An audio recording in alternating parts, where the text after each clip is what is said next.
बड़ी भाग्यशाली जमीनिया हो जहाँ होला हमनिया।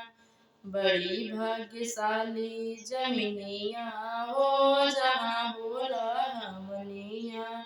हवन महक सुनी ब्रह्मा जी आए, हवन महक सुनी ब्रह्मा जी आए।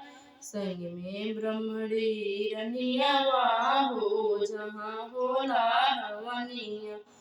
संग में ब्रह्मणी रनियावा हो जहाँ होला हवनिया। बड़ी भाग्यशाली जमीनिया हो जहाँ होला हवनिया। बड़ी भाग्यशाली जमीनिया हो जहाँ होला हवनिया।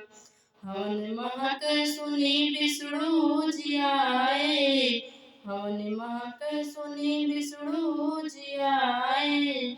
संग में लक्ष्मी रनियावा हो जहाँ होला हवनिया। संग में लक्ष्मी रनियावा हो जहाँ होला हवनिया। बड़ी भाग्यशाली जमीनिया हो जहाँ होला हवनिया।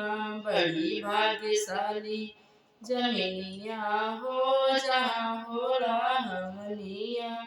हवन महक सुनी गणपति जी आए, हवन महक सुनी गणपति जी आए। संग में रिद्धि सिद्धि रनियावा हो जहाँ होला हवनिया। संग में रिद्धि सिद्धि रनियावा हो जहाँ होला हवनिया। बड़ी भाग्यशाली जमीनिया हो जहाँ होला हवनिया। बड़ी भाग्यशाली जमीनिया हो जहाँ होला हवनिया।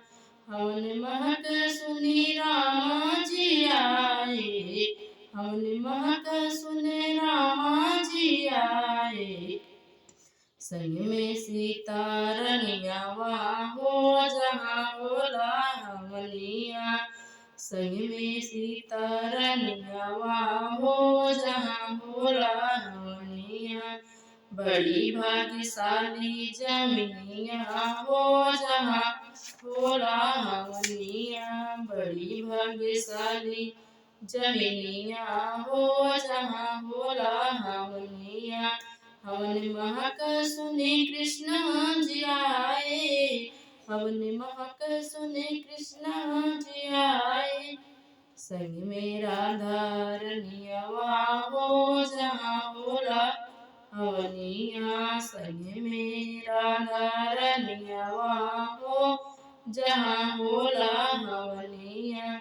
बड़ी भाग्यशाली जमीनिया हो जहाँ होला हवनिया।